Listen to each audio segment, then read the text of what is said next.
Next, I want to move on to foreign investment. Again, I don't want to lecture on theory of foreign investment, but there are a few things any foreign investor would like to see when he or she goes to invest in a foreign country. One of them is political certainty or political stability. Whether that country is socialist, capitalist, or has any other ism of economic system, that is less of a factor. They want to see there is political stability in that country. The other thing is, when a contract is signed, you see the government should ensure that contract is adhered to. There are several examples of the frustration American investors are facing if they invest in Bangladesh. I don't want to go over it because it's in the website of U.S. Embassy in Bangladesh. But I cited one example, like there was an American investor, he got the permit license to build multi-story building, and later on Raju revoked his license, and he's going through frustration. So the government should take into account that once a contract is signed, the foreign investor should not be taken for a ride.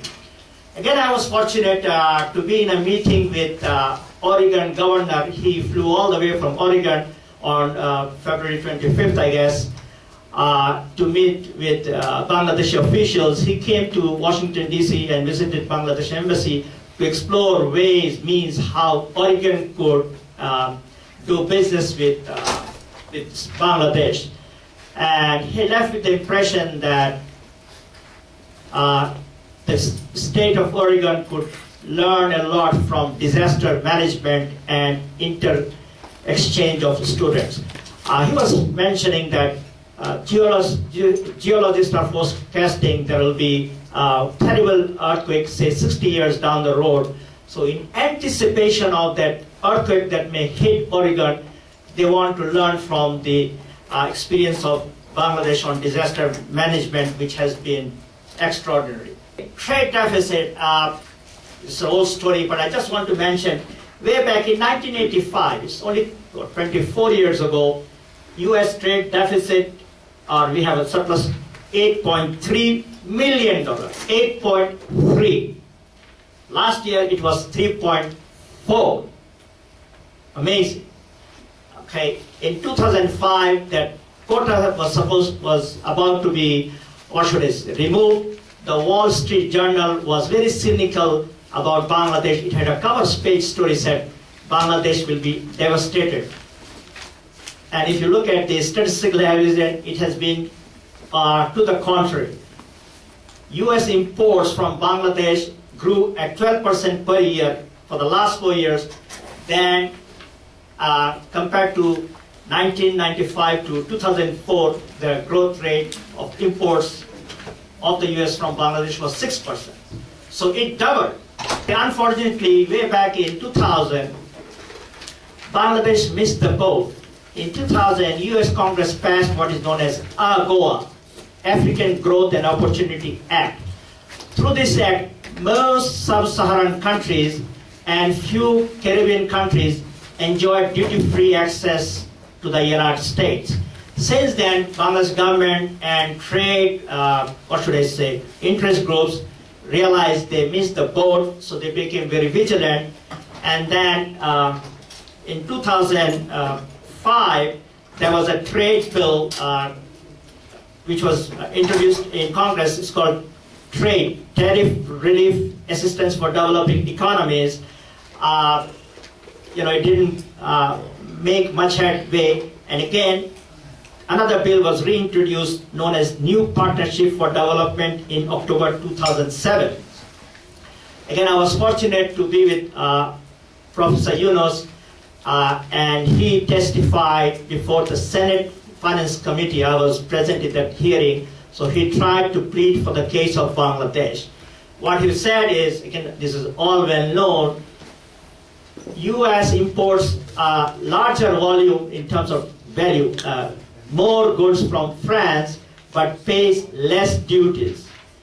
Bangladesh has to pay nearly $500 million on the garments they export to the United States. Okay, so he pleaded for this, that this duty be removed.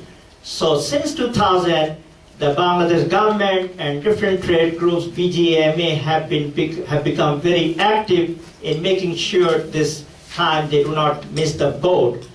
But with my international background in this trade, and I work for the Wall Street Journal, I have become very cynical. Any trade bill is not making any headway in Congress.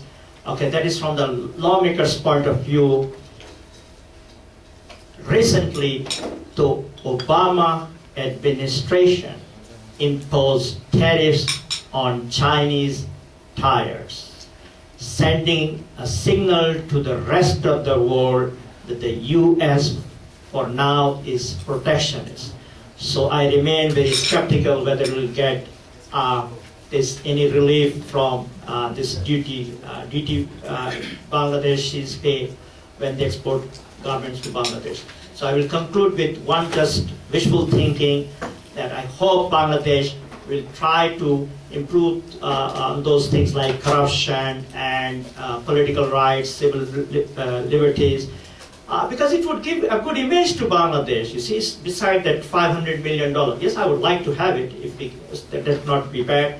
And again, I live with a wishful thinking that sanity would return to lawmakers on Capitol Hill and White House and give this Bangladesh duty-free access, because they have to remember that 19% of those who are working in government industry are women, and again, Bangladesh is still a poor country. The only way to fight terrorism is to make sure you see the people are economically well off. Thank you once again to the organizers for holding this very successful event. Thank you.